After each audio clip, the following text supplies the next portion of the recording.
बहुत स्वागत है आप सबका एक बार फिर से हमारे YouTube चैनल के ऊपर। दोस्तों, आज की इस वीडियो में हम एक 9 वर्ष बालक की कुंडली का अध्ययन करने जा रहे हैं, जिनके एक रिलेटिव ने मुझे इनके बर्थ डिटेल्स शेयर की है और एस्ट्रोलॉजी के माध्यम से इनके जीवन से जुड़े हुए प्रश्नों के उत्तर जानना चाहते हैं और साथ ही साथ चाहते हैं कि मैं इनकी कुंडली का पूर्ण विश्लेषण करूं। आगे बढ़ने से पहले हर बार की तरह आप सबसे निवेदन है, यदि अभी तक आपने हमारे चैनल को सब्सक्राइब नहीं किया है तो आप इसे सब्सक्राइब कर दें और बेल आइकन को दबाना ना भूलें। साथ ही साथ दोस्तों, यदि आप सभी इसी प्रकार अपनी कुंडली का विश्लेषण करवाना चाहते हैं या फिर मुझसे संपर्क करना चाहते हैं तो स्क्रीन के ऊपर फ्लैश हो रहे व्हाट्सएप नंबर के ऊपर आप मुझसे संपर्क कर सकते हैं और ज्यादा जानकारी के लिए आप नीचे डिस्क्रिप्शन बॉक्स को चेक कर सकते हैं। वापस आ जाते हैं इस विश्लेषण के वीडियो के ऊपर और सबसे पहले मैं आप सबके समक्ष इनके बर्थ डिटेल्स को रख देता हूं। 21 नवंबर 2011 को इनका जन्म हुआ है। जन्म का समय है शाम के 4:44। जन्म का स्थान है गुजरात। प्रश्नों की बात की जाए तो इनके आयु को लेकर के पूछा गया है, उम्र को लेकर के, करियर को लेकर के, व्यापार को लेकर के, धन को लेकर के और अष्टम भाव को लेकर के जो है चिंता जाहिर की गई है। विवाह को लेकर के और कुंडली के कोई खराब योग को लेकर के सवाल किया गया है। तो इनके प्रश्नों का हम आखिर में एक एक करके उत्तर देंगे, लेकिन सबसे पहले इनकी लग्न कुंडली को देख लेते हैं जो कि हमारे समक्ष है। 1 नंबर से इनकी कुंडली बन शुरू होती है, यानी कि मेष लग्न की ये कुंडली बन जाती है और लग्नेश देखिए मंगल तो कुंडली के जाकर के पंचम भाव में बैठे हुए हैं। लग्न का मान 22 डिग्री है, यानी लग्न के पास ठीक ठाक बलाबल माना जाएगा। चंद्रमा यहाँ पर कन्या राशि में बैठे हुए हैं, यानी इस जातक की कुंडली बन जाती है मेष लग्न एवं कन्या राशि की। मेष लग्न वालों के स्वभाव की बात की जाए तो थोड़े अग्रेसिव होते हैं, एनर्जी बहुत होता है ऐसे लोगों में, एक्शन लेने से डरते नहीं हैं और कहीं ना कहीं जो है हाई एनर्जी की वजह से कई बार जीवन में परेशानी भी देखने को मिलती है। गुस्सा ज्यादा करना या हड़बड़ाहट में आकर के एक्शन ले लेना, तो इससे बचने की जरूरत है। स्पोर्ट्स के क्षेत्र में ऐसे लोग बढ़िया कार्य करते हैं या फिर किसी भी ऐसे क्षेत्र में जहां पर एनर्जी की बहुत ज्यादा जरूरत हो, एक्शंस की बहुत ज्यादा जरूरत हो, वहां पर ऐसे लोग बढ़िया करते हैं। मेडिकल फील्ड में भी ऐसे लोगों को सफलता मिलते हुए देखा गया है। कन्या राशि के भी ये जातक बनते हैं, तो कन्या राशि वालों के स्वभाव की बात की जाए तो इंटेलिजेंट होते हैं। बुद्ध की ये राशि बन जाती है।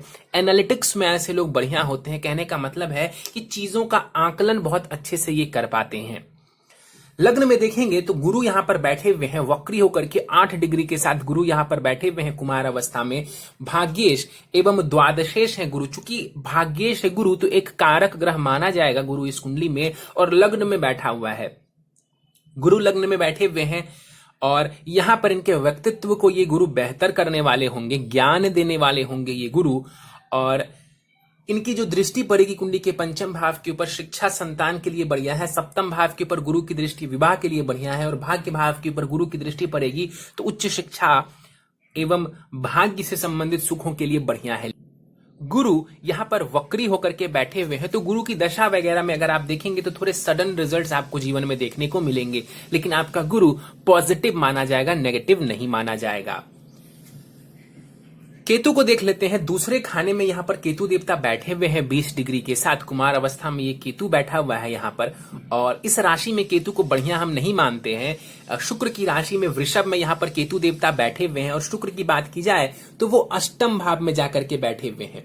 शुक्र अष्टम भाव में यहां पर बैठे हुए हैं और केतु दूसरे खाने में बैठ करके किस तरीके की परेशानी आपको दे सकते हैं। देखिए, मेरा मानना है कि धन की सेविंग्स को लेकर के यहां पर परेशानी देखने को मिल सकती है। तो यदि आप अपनी सेविंग्स का ध्यान रखेंगे तो मैं दावे के साथ कहता हूं यहां पर केतु कोई नुकसान नहीं करेगा। तो धन की सेविंग्स का ध्यान रखिए और दूसरा अपने परिवार वालों के साथ संबंधों का बहुत ध्यान रखिए। देखिए, आपका कुंडली में जो गुरु है ना वो वक्री है। गुरु वक्री है, स्वभाव में भी आपके कहीं ना कहीं देखा जाए तो मंगल का प्रभाव देखने को मिलेगा। तो अपने जिद्दीपन की वजह से कहीं आप अपने परिवार वालों के साथ रिश्ते खराब ना कर लें, ये संभव हो सकता है आपकी कुंडली में। तो ऐसा मत कीजिएगा, अपने स्वभाव का ध्यान रखिएगा। अगर ऐसा करेंगे तो कोई परेशानी केतु की वजह से भी देखने को नहीं मिलेगी। केतु यहां पर बैठे हुए हैं, वाणी का भी ध्यान रखेंगे। धन आने में कोई दिक्कत नहीं है, धन के टिकने में परेशानी नजर आ सकती है आपको। एक पॉजिटिव बात यह है कि शुक्र अष्टम भाव से बैठ करके द्वितीय भाव के ऊपर दृष्टि डालेंगे तो ज्यादा नुकसान नहीं होने देंगे, क्योंकि कोई भी ग्रह जब अपने राशि को देखता है तो उस भाव की, उस राशि की रक्षा करते हैं। तो यहां पर जो शुक्र देवता है इस राशि की रक्षा कर पाएंगे। मंगल पंचम खाने में बैठे हुए 11 डिग्री के साथ मंगल यहां पर बैठा हुआ है और कुमार अवस्था में ये मंगल बैठे हुए, हालांकि बल बहुत अच्छा है यहाँ पर मंगल के पास। लग्नेश एवं अष्टमेश है मंगल, लग्नेश एवं अष्टमेश है मंगल, जाकर के पंचम भाव में बैठा हुआ है। देखिए पंचम भाव ज्ञान का होता है, बुद्धि का होता है, संतान का होता है, शिक्षा का होता है और प्रेम संबंध का होता है। इन सभी चीजों में मंगल आपको मदद करने वाले होंगे। मंत्र शास्त्र की तरफ आप रुचि ले सकते हैं। आई रिपीट, मंत्र तंत्र की तरफ भी आप रुचि ले सकते हैं, वहां पर भी ये मंगल आपको लाभ देने वाले होंगे। क्यों मैं ऐसा कह रहा हूं, देखिए मंगल पंचम में बैठा हुआ है, गुरु की दृष्टि पड़ रही है और मंगल सूर्य की राशि में बैठे हुए जो कि अष्टम भाव में जाकर के हैं, तो आपको तंत्र मंत्र एस्ट्रोलॉजी वगैरह में इंटरेस्ट जरूर होगा। यहां पर मंगल बैठे हुए हैं, टेक्निकल क्षेत्र की तरफ शिक्षा आपको दिलवा सकते हैं, स्पोर्ट्स वगैरह में भी ये मंगल आपको लेकर के जा सकता है। यहां पर बैठ करके मंगल अपनी चौथी दृष्टि अष्टम भाव के ऊपर डालेंगे तो अपने ही घर को देखेंगे तो आयु की रक्षा करेंगे, ठीक है ना, क्योंकि अपनी राशि को यहां पर मंगल देखेंगे तो आयु की रक्षा करेंगे आपकी। लेकिन फिर भी चोट चपेट वगैरह से सावधानी बरतने की आवश्यकता है।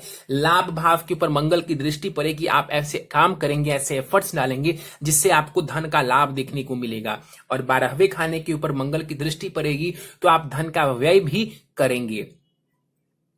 चंद्रमा की बात कर लेते हैं। चंद्रमा 12 डिग्री के साथ युवावस्था का होकर के कुंडली के छठे भाव में बैठा हुआ है। सुखेश है चंद्रमा जाकर के छठे भाव में बैठे हुए। देखिए चंद्रमा का यहां पर छठे भाव में बैठना बढ़िया नहीं माना जाएगा। माता से संबंधित सुखों में ये परेशानी डालेंगे, क्योंकि देखिए आपके सुखेश भी चंद्रमा बनते हैं और माता का कारक ग्रह भी कौन है कुंडली में, होता है कौन, तो वो होता है चंद्रमा, और वो छठे भाव में जाकर के बैठा हुआ है। तो माता से संबंधित सुखों में ये कमी कर देंगे, तो इसका ध्यान रखिए।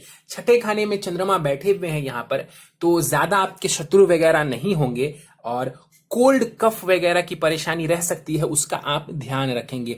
ब्लड से संबंधित जितनी भी बीमारियां होती है उसका ध्यान रखेंगे। कहने का मतलब है कि गाड़ी वाहन वगैरह सावधानी से चलाएंगे, क्योंकि वैसे भी आप मेष लग्न के बनते हैं। अष्टमेश भी मंगल है और मंगल की दृष्टि भी वहां पर पड़ रही है और चंद्रमा छठे भाव में बैठा हुआ है, तो गाड़ी वाहन जब बड़े होकर के चलाएंगे तो उसका थोड़ा ध्यान रखेंगे।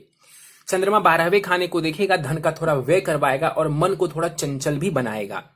शनि सप्तम भाव में बैठे हुए हैं। 0 डिग्री का शनि यहां पर बैठा हुआ है। कहने का मतलब है कि शनि बाल अवस्था के हैं और दूसरा शनि का जो बल है ना वो बहुत कमजोर हो जाएगा। यहां पर कर्मेश एवं लाभेश है शनि। देखिए मंगल के मित्र नहीं है, इसलिए इनको हम कारक नहीं कह सकते हैं कुंडली में, लेकिन फिर भी इस कुंडली में शनि समग्रह है और यहां पर तो उच्च की राशि में बैठे हुए हैं। उच्च की राशि में बैठ करके सप्तम भाव में शनि शश नामक महापुरुष राजयोग बना रहे हैं, तो ये बढ़िया है। और विवाह के बाद कहीं ना कहीं स्टेटस आपको मिलेगा। हो सकता है विवाह आपका किसी ऐसे पर्सन के साथ हो जहां पर आपके विवाह के बाद आपका स्टेटस थोड़ा बढ़ जाए। सप्तम भाव में शनि बैठे हुए हैं। व्यापार वगैरह में ये शनि आपको बढ़िया लाभ देने वाले होंगे। आप व्यापार वगैरह चाहेंगे तो कर सकते हैं, आपको लाभ मिलेगा। यहां पर से बैठ करके शनि लाभ भाव को देखेंगे, व्यापार से लाभ देने वाले होंगे। लग्न को देखेंगे, कई बार काम में रोड़ा जरूर अटकाएंगे शनि। और चौथे भाव के ऊपर शनि की दृष्टि पड़ेगी तो माता से संबंधित सुखों में या जीवन से संबंधित सुखों में थोड़ी परेशानी डालेंगे। कहने का मतलब ये नहीं होता है कि शनि यहां पर देखेगा तो सारे सुखों से आपको वंचित कर देगा, लेकिन इतना जरूर कहेंगे कि थोड़ी कमी तो करेंगे शनि। आगे बढ़ जाते हैं, कुंडली के अष्टम भाव को देख लेते हैं। देखिए 4 ग्रह कुंडली के अष्टम भाव में बैठे हुए हैं। शुक्र बुध सूर्य एवं राहु यहां पर बैठे हुए हैं। किसी भी भाव में, किसी भी कुंडली के किसी भी भाव में यदि आप देखते हैं कि 3 ग्रह 4 ग्रह 5 ग्रह बैठ जाए, इसका मतलब होता है कि वो भाव जो है ना अपने आप में काफी कुछ कह रहा है, या वो भाव काफी बली हो गया है आपकी कुंडली में। उस भाव से जुड़े रिजल्ट जीवन में ज्यादा देखने को मिलेंगे। ये इस बात की सूचना देता है, चाहे वो रिजल्ट अच्छे के लिए हो या बुरे के लिए हो। 4 ग्रह यहां पर बैठे हुए हैं और अष्टम भाव जीवन में जो है उतार चढ़ाव को दर्शाता है, एक्सीडेंट्स को भी दर्शाता है और ये इनहेरिटेंस को भी दर्शाता है। जो अचानक से धन वगैरह की प्राप्ति होती है, संपत्ति की प्राप्ति होती है अचानक से, उसको भी ये दर्शाता है। सर्जरी को ये दर्शाता है, पत्नी से संबंधित सुख को ये दर्शाता है। इसके अलावा ये जो भाव है ना, ये गुप्त विद्याओं का भाव है, जैसे ज्योतिष मान लीजिए या कोई भी तंत्र मंत्र की चीजें हैं, उसको भी अष्टम भाव दर्शाता है। आयु को भी ये दर्शाते हैं। यहां पर 4 ग्रह बैठे हुए हैं, इसका मतलब है कि ये स्वास्थ्य के लिए बहुत बढ़िया नहीं कहा जा सकता है, तो अपने हेल्थ का ध्यान रखेंगे। इसके अलावा एस्ट्रोलॉजी वगैरह में ये आपको लेकर के जा सकता है, या कोई भी इस तरीके की चीजें जिसमें रिसर्च वगैरह होती है, यहां पर भी आपको देखने को मिल सकती है चीजें। सप्तमेश शुक्र यहां पर जाकर के अष्टम भाव में बैठे हुए हैं सूर्य राहु बुध के साथ में। ये पत्नी से संबंधित सुख के लिए बढ़िया नहीं है। पत्नी की हेल्थ का ध्यान रखिए, अपनी वाइफ के हेल्थ का ध्यान रखिए, संबंधों का ध्यान रखने की आपको आवश्यकता पड़ेगी। अष्टम भाव में शुक्र और राहु की युति हो रही है, ये इसको, और मंगल की दृष्टि भी है। अष्टम भाव में शुक्र राहु बैठे हुए हैं, मंगल की दृष्टि भी है, और ये वृश्चिक राशि में ये हो रहा है। इसका मतलब है कि ये आपके चरित्र को थोड़ा गड़बड़ कर सकता है। कई सारे जो चार्ट्स है उसमें ये देखा गया, इस तरीके की युति रहने की वजह से जीवन में स्कैंडल्स देखने को मिलते हैं। स्कैंडल्स का मतलब है कि आप अपने पास्ट में कुछ ऐसे काम करें जिसका बाद में जो है लोगों को पता चले, दुनिया को पता चले, जिससे आपकी बदनामी हो। तो ऐसे चीजों को करने से बचिए। खास करके विपरीत लिंग की तरफ जितनी भी आपकी चीजें होंगी उसमें आपको ध्यान रखते हुए चलना चाहिए, वरना कोई गलती ना करे जिससे आपको पछताने की जरूरत पड़े। इसके बाद यहां पर बुध को देख लेते हैं। बुध यहां पर विपरीत राजयोग बना करके बैठे हुए हैं। अष्टम भाव में बुध बढ़िया परिणाम देते हैं, लेकिन स्किन डिजीजेज ये बुध दे सकता है, उसका ध्यान रखने की आपको आवश्यकता है। एस्ट्रोलॉजी में ये भी आपको मदद करने वाले होंगे, ज्ञान में ये भी आपको मदद करने वाले होंगे। कोई छोटा भाई या बहन है, उसके साथ संबंधों का ध्यान रखिए, परेशानी हो सकती है। शुक्र यहां पर जो है 29 डिग्री के साथ बाल अवस्था में बैठे हुए हैं। बहुत ज्यादा बली ये शुक्र नहीं है, लेकिन फिर भी इनकी जो दृष्टि धन भाव के ऊपर पड़ेगी तो प्रॉपर्टी वगैरह की चीजों में अपनी दशा में थोड़े बहुत लाभ ये करा देंगे। सूर्य की बात कर लेते हैं। देखिए, मंगल और सूर्य के बीच में राशि का परिवर्तन हुआ है। रिसर्च वगैरह के क्षेत्र में जाने की स्थिति को ये दर्शा रहे हैं। और यहां पर सूर्य जो बैठे हुए हैं तो कहीं ना कहीं नेत्र से जुड़ी हुई परेशानी हो सकती है। डाइजेशन का ध्यान रखने की आपको आवश्यकता है, और नेत्र से जुड़ी हुई विकार भी आपको हो सकते हैं, इसका ध्यान रखिएगा। सूर्य दूसरे खाने को देखेंगे, ये भी धन के लिए बढ़िया है, लेकिन वाणी का ध्यान रखिएगा, कटु शब्द मत कहिएगा किसी को। राहु 20 डिग्री के साथ यहां पर बैठे हुए हैं। वृश्चिक राशि में राहु का यहां पर बैठना ज्यादा बढ़िया नहीं कहा जाता है। राहु की दशा में कुछ हो या ना हो, जीवन में सडन चेंजेस देखने को मिलेंगे जो कि बहुत ज्यादा अच्छे नजर नहीं आ रहे हैं आपके लिए। तो राहु की दशा चलती है तो ज्यादा सावधानी बरतने की आपको आवश्यकता है। कोई भी बड़ा डिसीजन लेने से पहले किसी बड़े की सलाह ले लेंगे तो आपके लिए बेहतर होगा। राहु की दशा में कोई बड़ा डिसीजन लेने से पहले जो है आपको समझदारी बरतनी चाहिए। कोई ऐसे काम ना करें जिससे आपको आगे जाकर के नुकसान देखने को मिले। स्वास्थ्य का विशेष ध्यान रखेंगे। यहां पर से बैठ करके राहु कुंडली के 12वें खाने को देखिएगा। धन का व्यय जरूर करवाएगा, विदेश लेकर के जा सकता है, और भोग की तरफ भी ये राहु आपको लेकर के जा सकता है। दूसरे खाने के ऊपर राहु की दृष्टि पड़ेगी, धन का ध्यान रखिए, और चौथे खाने के ऊपर भी राहु की दृष्टि पड़ेगी। अभी मैंने कहा था कि चौथा खाना पीड़ित है, चंद्रमा पीड़ित है, शनि की दृष्टि ऑलरेडी पड़ रही थी, अब यहां पर राहु की भी दृष्टि पड़ रही है। तो जीवन की सुखों में थोड़ी कमी हो सकती है, थोड़ी परेशानी हो सकती है। और दूसरा, माता के हेल्थ को भी आपको ध्यान में रखते हुए चलना है, तो अपनी माता जी के हेल्थ का आपको ध्यान जरूर रखना चाहिए। मंगल सूर्य के बीच में राशि परिवर्तन हो रहा है। इस राशि परिवर्तन को हम बहुत ज्यादा शुभ नहीं कहेंगे। पढ़ाई में थोड़ा ब्रेक लग सकता है, या फिर अचानक से आप स्ट्रीम बदल सकते हैं अपना। मान लीजिए आपने सोचा है कि मुझे साइंस वगैरह लेकर के मेडिकल में जाना है। मान लीजिए आपने ये सोचा है, अचानक से कोई ऐसी दशा चली, कुछ ऐसा हुआ, अचानक से आपके जीवन में उस तरफ बदलाव आ गया, यानी शिक्षा की तरफ से बदलाव आ गया, तो इससे बचने की आवश्यकता है। गुप्त प्रेम संबंध हो सकते हैं, इसकी भी जो है चीजें नजर आ रही है।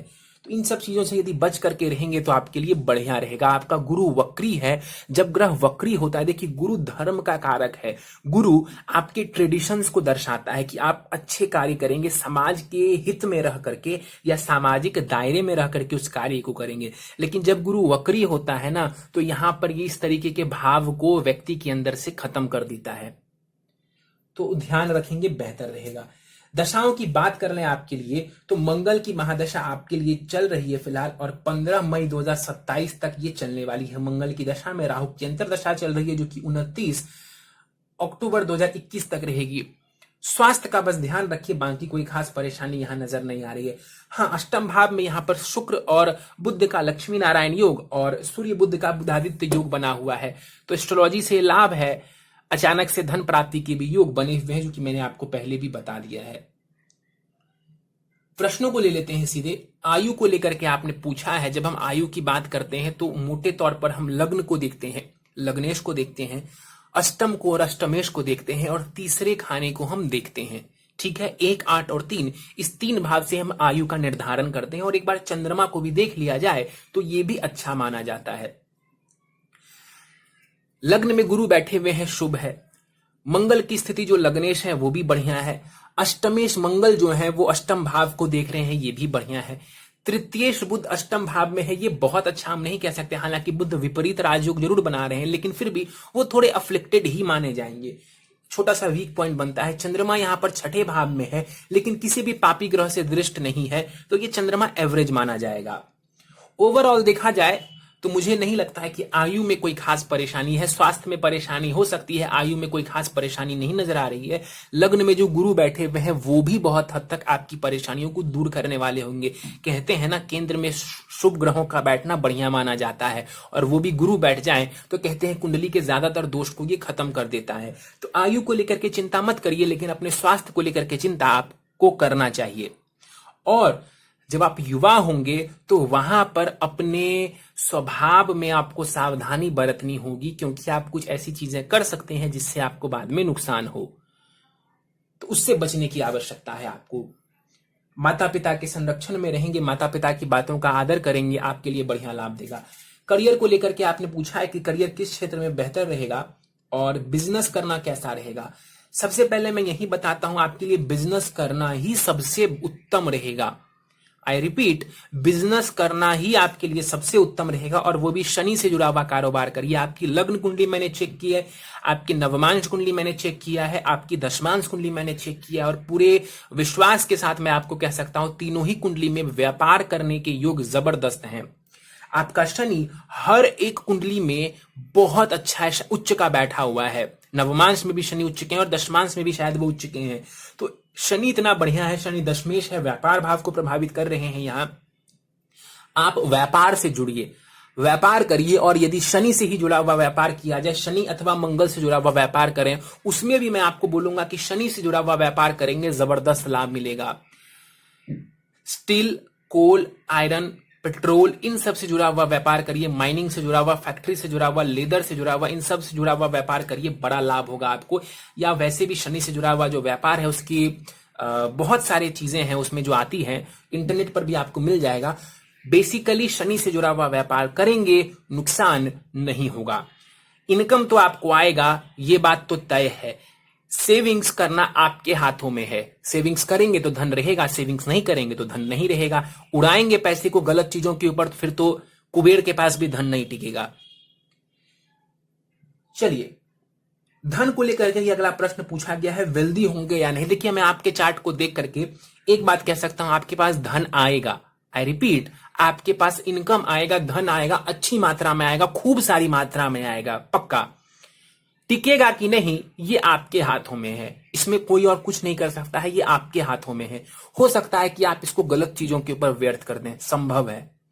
तो सेविंग्स की आदत यदि इस बच्चे को बचपन से लगा दी जाए तो बढ़िया लाभ मिलेगा। प्रैक्टिकली माता पिता को चाहिए कि बचपन से ही सेविंग की आदत लगा दें, और वो आदत जीवन में कभी ना छूटे। रेमेडीज बाद की चीजें हैं, प्रैक्टिकल रेमेडी बता रहा हूं। अभी से आदत डलाइए कि छोटे छोटे धन को भी ये संभाल करके रखना सीखें, इनको बहुत काम आएगा बाद में। बेतहाशा धन खर्च करेंगे, नुकसान होगा। 8th हाउस में राहु मरकरी है तो खराब योग बन रहा है, उसका क्या उपाय है? देखिए, अष्टम भाव में बुध कोई खराब रिजल्ट नहीं देता है, लेकिन राहु जो बैठा हुआ है निश्चित रूप से वहां पर ये गलत थॉट मन में ला सकता है। आई रिपीट, ये गलत तरीके के थॉट्स मन में दे सकता है, तो इससे बचने की जरूरत है। उपाय के लिए मैं ओवरऑल आपको आखिर में उपाय बता दूंगा जिससे आपको सभी चीजों में लाभ होगा। बट यहां पर जो आपने प्रश्न पूछा है, बुध देखिए बुद्धि का कारक ग्रह होता है, राहु के साथ बैठा हुआ है तो ये बुद्धि को थोड़ा सा क्या करता है, अगर ये गलत भाव में गलत राशि में बैठा हो तो ये बुद्धि को गलत दिशा में लेकर के जाता है। बुध राहु की युति हमेशा खराब नहीं होती है। मान लीजिए कि ये कन्या राशि में हो रहा होता तो ये जातक को इंटेलिजेंट बनाता, मतलब बाकियों की अपेक्षा में ऐसा जातक कई गुना ज्यादा इंटेलिजेंट होता है। यहां पर यह है कि इंटेलिजेंट तो ये होंगे, हो सकता है वो अपनी इंटेलिजेंस को किसी गलत दिशा में लगा दें, इससे बचने की जरूरत है। 8th हाउस में बहुत सारे ग्रह हैं, उसका उपाय मैं आपको आखिर में बता दूंगा। उपाय को लेकर के बहुत ज्यादा टेंशन लेने की जरूरत नहीं है। 8th हाउस उतार चढ़ाव का होता है। हेल्थ का ध्यान रखेंगे, गलत रास्तों पर नहीं जाएंगे तो आपके लिए ये कोई नुकसान नहीं करेगा। 8th हाउस में जितने सारे ग्रह हैं आपके, वो कुछ पॉजिटिविटी भी आपको दे सकते हैं, रिसर्च दे सकते हैं, एस्ट्रोलॉजी में सफलता दे सकते हैं। मान लीजिए आप कोई व्यापार कर रहे हैं, आप उस व्यापार में इतना रिसर्च करें जितना किसी ने नहीं किया हो और आप उस व्यापार को कई गुना आगे बढ़ा दें। संभव है ऐसा करना संभव है आपके लिए। तो इसको पॉजिटिव दिशा में लेकर के जाइए। अब नेगेटिव दिशा में लेकर के जाएंगे तो फिर परेशानी होगी आपको। और हेल्थ का ध्यान रखेंगे। कैसे रखेंगे? तो अच्छा खाएंगे, बड़े होंगे तो ड्राइविंग बहुत सोच के करेंगे, स्पीड में ड्राइव ज्यादा नहीं करेंगे, कोशिश करेंगे वाहन वगैरह ना ही चलाएं, कम चलाएं तो बेहतर है। आयु की क्षति मुझे ज्यादा नजर नहीं आ रही है, आई रिपीट, लेकिन स्वास्थ्य का ध्यान रखना जरूरी है आपके लिए। विवाह एवं पत्नी को लेकर के पूछा गया है। पत्नी तो बढ़िया होंगी, विवाह के बाद स्टेटस भी आपका जो है वो बेहतर होगा। शुक्र राहु की युति हो रही है, मंगल की दृष्टि है, कामुकता का स्तर आपके अंदर ज्यादा होगा। पहले ही मैं बता दे रहा हूं, कामुकता का स्तर इस बालक के अंदर ज्यादा होगा, जो कि इनको गलत दिशा में लेकर के जा सकता है जवानी के समय में। तो उससे बचने की जरूरत है। विवाह वगैरह में कोई टेंशन लेने की आवश्यकता नहीं है, वहां पर स्थिति अच्छी है। कोई खराब योग या कोई खराब दशा, राहु की दशा इनके लिए बिल्कुल भी बढ़िया नहीं रहेगी। और एक परेशानी वाली बात यही है कि 2027 में राहु की दशा इनको आएगी। राहु वृश्चिक राशि में नीच के माने जाते हैं, अष्टम भाव में सबसे बुरे माने जाते हैं, और राहु इनका अष्टम में ही है और वृश्चिक में ही है।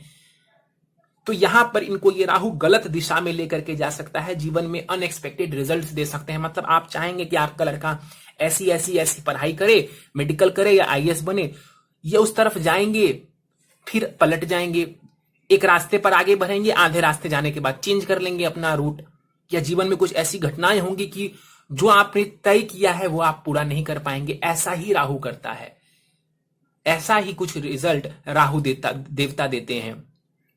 तो राहु की दशा में कुछ नहीं करना है, शांति करा लीजिए राहु की।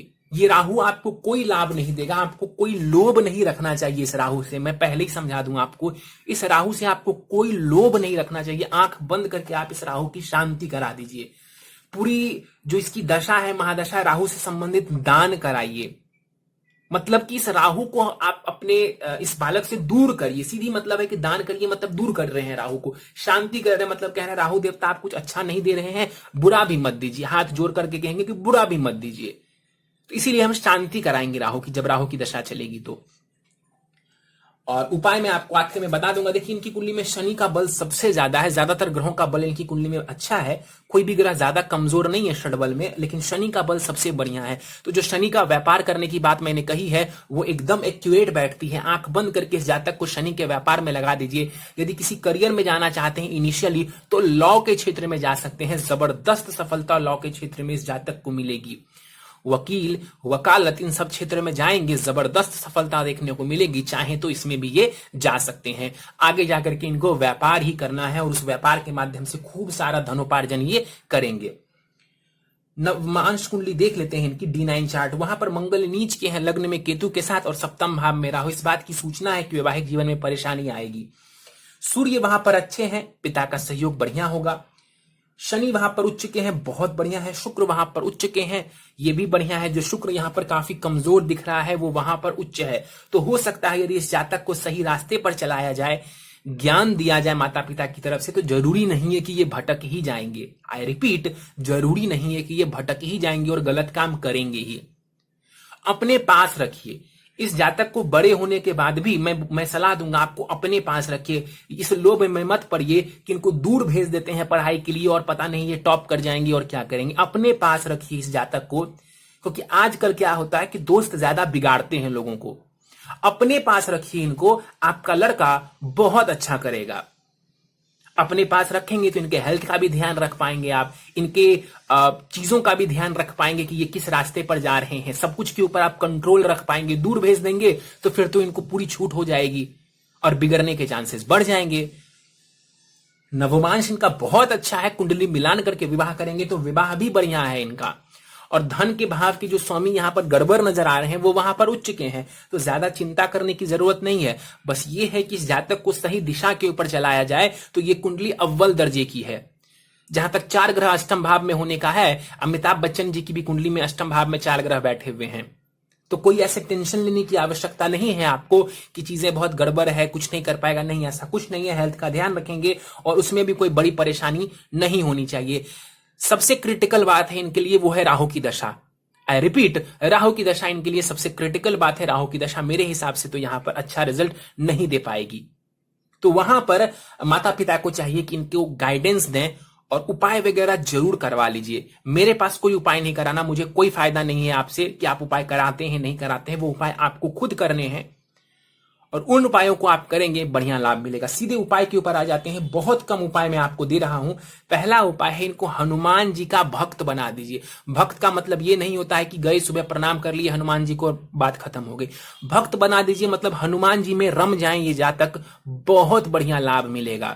लगभग ये कुंडली ही बदल जाएगी, मतलब अच्छी हो जाएगी, कई गुना अच्छी लेवल पर चली जाएगी। तो हनुमान जी का भक्त बना दीजिए। हनुमान चालीसा रटा दीजिए 3 बार 7 बार, जितनी बार संभव हो पढ़ने के लिए इनको कहिए। कम से कम 3 बार तो पढ़ना ही चाहिए, नहीं तो 7 बार भी नित्य पढ़ सकते हैं। राहु की दशा में उसकी शांति जरूर करा लें। आंख बंद करके इस राहु की आप शांति करवा लीजिए। एकदम कह रहा हूं आपको, इस राहु की आप शांति करवा लीजिए। कोई लोभ मत रखिए कि ये राहु आपको कुछ देगा। और शनिवार के शनिवार राहु का दान करेंगे तो भी आपको ये राहु लाभ देगा। संध्या काल में राहु से जुड़ी वस्तुओं का दान कराएंगे बच्चे से, आपको लाभ मिलेगा। सूर्य को नित्य जल चढ़ाएंगे ये, और आदित्य हृदय स्तोत्र का पाठ करेंगे। अभी चलिए छोटे हैं, नहीं कर सकते हैं, सिर्फ 9 वर्ष के हैं। मान लीजिए जब ये 13-14 वर्ष के हो जाएं तो इनको याद करा दीजिए। अभी सूर्य के मंत्र इनको बोलिए कि ओम घृणी सूर्याय नमः, ओम घृणी सूर्याय नमः। इसका ही 108 बार जाप कर लें, बहुत है इनके लिए। तो मंगल और सूर्य की पूजा उपासना और राहु की शांति करते हुए चलेंगे तो बस इनके लिए और कोई दिक्कत नहीं है। हनुमान जी की पूजा ज्यादा करेंगे तो गलत चीजों के ऊपर जाएंगे भी नहीं, भटकेंगे भी नहीं जीवन में। तो ये कुछ उपाय दे रहा हूं आपको, बस 3 उपाय दिए हैं, ये करिए, इनका करियर और इनका जीवन बेहतर रहेगा। चलिए दोस्तों, ये था इस 9 वर्ष के बालक की कुंडली का विश्लेषण। मुझे उम्मीद है कि आपको हमारा यह विश्लेषण का वीडियो पसंद आया होगा। वीडियो पसंद आया आप इसे लाइक करें, शेयर करें। अभी तक आपने हमारा चैनल सब्सक्राइब नहीं किया है तो आप इसे सब्सक्राइब कर दें और बेल आइकन को दबाना ना भूलें। साथ ही साथ दोस्तों, यदि आप सभी इसी प्रकार अपनी कुंडली का विश्लेषण करवाना चाहते हैं या फिर मुझसे संपर्क करना चाहते हैं तो स्क्रीन के ऊपर फ्लैश हो रहे व्हाट्सएप नंबर के ऊपर आप मुझसे संपर्क कर सकते हैं। और ज्यादा जानकारी के लिए आप नीचे डिस्क्रिप्शन बॉक्स को भी चेक कर सकते हैं। इस वीडियो में फिलहाल इतना ही दोस्तों, आप सभी का बहुत बहुत धन्यवाद।